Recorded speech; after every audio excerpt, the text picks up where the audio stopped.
What's up, Philly?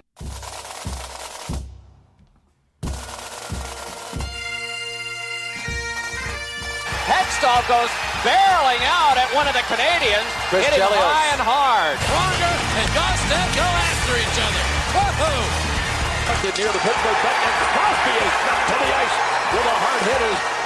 That's the way to start the game. Close you up against Sidney Crosby, and you want to get the fans going in your own building. Drew just plain finished his check. Boy, that's the way to set the stage here. Perfect. And that's the perfect way to start this podcast. Yeah. It is the Philly Hockey Guys. What's up, Ken Perel? Andy Robb. And paying a little tribute to the late Hot Rod, Roddy Piper, here to start off this week's show. Yeah, I got to tell you, that was kind of big news when that happened. Now, I haven't watched wrestling for a good while, but I was always a big fan of Piper just because he was so good on the mic. Without Piper, where's the WWE today? I don't know, because I haven't watched it in a long time.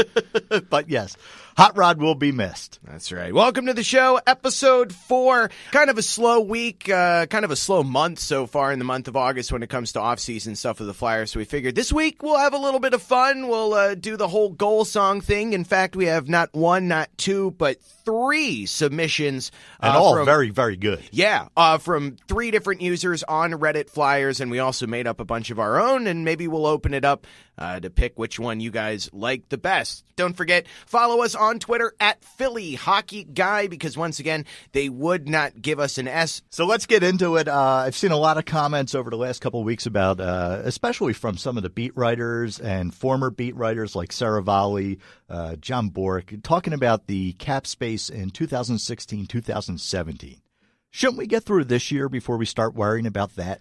I would probably say yes, because once again, like we talked about in prior episodes, we don't know what players are going to even be in the Flyers by the start of next year. Well, that's what Bork said during one of his tweets. Not a lot of room left for the Shens or Raffle. Well, and we also touched on that in episode 3.5, where you could possibly package the Shen brothers together. I don't think either of the Shens will be back here, so I don't think that's such a big deal, and why he's even pointing that out at this point is just ridiculous. Well, it's kind of like what we're saying right now. Slow off season. Yep. Why not stir the pot? I guess that's what it is. But basically. He does ask a good question, though, about Raffle. How much do you think he's worth? That's a good question, because Raffle is going to be entering the final year of a 2-year extension that's worth just $2.2 million. And last season, played in, 67 games, had 28 points, 21 goals, and really flourished on that top line, I think. Now, I believe he scored more goals than Simmons last year, right? Even strength goals. Oh, okay. Yeah, even strength goals. Now, I saw on sonsofpen.com in an article there asking about estimating Michael Raffle's value is probably worth about $4 million a year. What do you think? I'd like to say yes, but there's also, a lot of variables to it. How long is the term going to be? Over how many years? I don't know. 4 seems a bit high at this point for me. It's a bit high when you're only paying Wayne Simmons $3.9 million. True. A year. Yeah. And Simmons last year had 50 points, 28 goals, and is pretty much there every night, no matter what happens to him. He'll score a goal with his face. Which we've and seen, just get right the hell back out there. We've seen that plenty of times over the past few seasons. Dude. I love Wayne Simmons. You can't even deny it. He's just so fantastic. I know that he's going to have a fantastic year this year. And going back to what we were just talking about, I think Raffle's going to have a good season too. I think so. If he gets the chance on that top line, I'm interested to see what Hextall will do with him. I mean, if he has a breakout season, then yeah, I can absolutely see giving him $4 million. But again, it's a wait and see. Right now, I don't know if I'd go above 3.5. That's what I was going to say. Yeah, 3.5. If we were to do the deal today, which is not going to happen, so right. I think Hextall will just sit back and see what happens this year. Yeah, he's got other things to deal with, like getting rid of Andrew McDonald. I don't know if there's a team dumb enough to really want him, but I think there may be a team desperate enough to get to the cap floor, kind of like what Arizona did, taking on the Pronger contract. So maybe somebody else out there will want to take on McDonald for that same reason. Or we could just send him to Pittsburgh because he loves them so much. Him and his best friend, Sidney Crosby. Yeah. Hey, have you seen any of the highlights of Konecny? I have. Some good stuff there. I'm telling you. You want to see? I want to see that guy play online with Giroux and Voracek. Could you imagine? The guy doesn't give up on anything. He's always looking to make a play.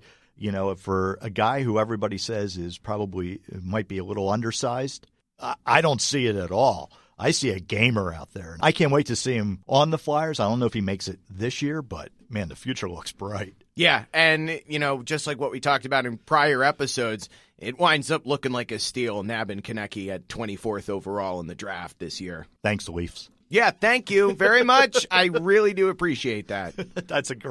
I think that's going to be a steal for years to come. I certainly do hope so about that. So what else do we got? Not a whole lot, like we said earlier. Well, is there anybody having a better offseason than Michael Del Zotto? Patrick Kane. Just kidding. Let's not get into that right now. I'm sorry, I couldn't help it. That's gotta be Kane! Jesus Christ. Let's just skate over that and let's just move on. Well, I really hope no charges because this weekend coming up is his weekend with the Stanley Cup. Can he take a mug shot with that? No, it's not. Yes. Is it really? Yes, this weekend is his weekend with the cup. Holy hell. They don't allow metallic objects in jail. Yeah. I'm going to melt part of it down into a shiv. I'm sorry, that was terrible. Again, no I tried to move past it. I said, let's skate on past it, and then you just kept going. You're talking about taking his mug shot with the Stanley Cup. Again, no charges have been brought. It's all alleged right now. Anyway, back to Del Zotto. Of course, signs the big extension, and then last weekend, spending time at the Playboy Mansion. With Tyler Sagan. Yeah. Must be nice. I'll say that. It's on a $3.5 million contract? Yeah. Hang out with the Playboy Mansion? Yeah, hang out with the Playmates. He's living the good life. Yeah, he's got to be. And here we are sitting in a radio studio. Talking about it. I got half a box of raisins on my last paycheck. And also, speaking of good lives, Ed Snyder getting an award from Gary Bettman. Yeah, let's talk about that, actually. That's actually some pretty big news. Significant, too. Yes. The Lifetime Achievement Award during the Global Sports Summit in Colorado, just on Monday. The award is presented annually to a distinguished team owner who has made a lasting contribution to their team, league, and community, and that is certainly Ed Snyder. Oh, he's earned that multiple times over. Multiple times over. I know some people can be quick to jump down Snyder's throat with, the way that things have been, blah, blah, blah, blah, blah. 40 years. But here's the thing. 40 years. That's a great point that you bring up, Ken, because think about it. Any owner, after winning a championship, can just sell the team, take their earnings, and sail off into the sunset. But not Snyder. Snyder has committed decades of excellence, of a team that makes the playoffs 9 out of every 10 seasons, not able to bring the big hardware home yet, but he's done so much for the city of Philadelphia. He also built the Wells Fargo Center basically on its own money, didn't have to take it from PA taxpayers like the Consol Energy Center, which the entire state of Pennsylvania is paying for. There is no better owner in sports than Ed Snyder, especially with the Snyder Youth Hockey Program. He's been absolutely a great owner and certainly the best owner, I think, in Philadelphia. Despite all of the moves that he's made that haven't worked out, they've all been based on trying to make the Flyers better and get them to the Cup. He's never gone El Cheapo. Yes. Like some of the other owners, he always especially wants in to Philadelphia. succeed. Yeah. He always wants to succeed. So that you got to love about the guy. I respect the hell out of Ed Snyder. So well-deserved award here, Lifetime Achievement Award. Yeah. So I think that, the ship is being guided in the right direction. I think Mr. Snyder is being more patient with it. Mm-hmm. I think it's going to pay off. And it has paid off. I mean, for 40 years, man. Teams have shut down, relocated, filed bankruptcy. Not once, but twice, but 3 times. But not us. It doesn't only go to Ed Snyder, but it also goes to the Flyers fan base as well. Exactly, and it also speaks to the organization as a whole. I mean, you're looking at a team, the Flyers, since, the 70s, or have the 3rd highest winning percentage in all of the National Hockey League. Every year finishes in the top 5 for sellouts. Mm-hmm. Every year. And people are like, 1975. That is the classic Pittsburgh Penguins fan defense. That's all they have. That's all they ever have. 1975. Yeah, thanks for reminding us that 40 years ago, people were still coming out in droves to support this team, unlike yours. So Ed Snyder is awesome. Jerry Jones sucks ass.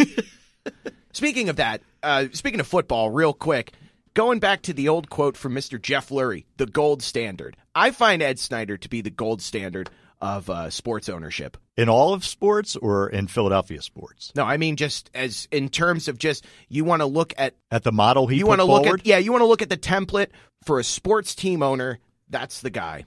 Yeah, I mean, I guess so. I think he got a little too involved at times, and I think that's kind of hurt the organization. But again, it was always for the Flyers' best interest that he believed. Again, I put him up there, but again, you got to look at the championships, and going 40 years with no championships kind of hurts him a little bit in my eyes. Lots of cup final appearances, lots of division championships. I mean, like I said, 9 out of every 10 years, this team does make the playoffs. History does speak for itself. So I am proud of this team. I mean, we all are. I'm absolutely. We wouldn't be fans if we weren't proud of this I'm team. proud of what Mr. Snyder has done for this team and for the organization, and I really think it's only going to get better. But yeah, I find him to be the guy that you look to with somebody that's going to be an owner. And I'll tell you this much, I don't mind paying my Comcast bill. Speak for yourself.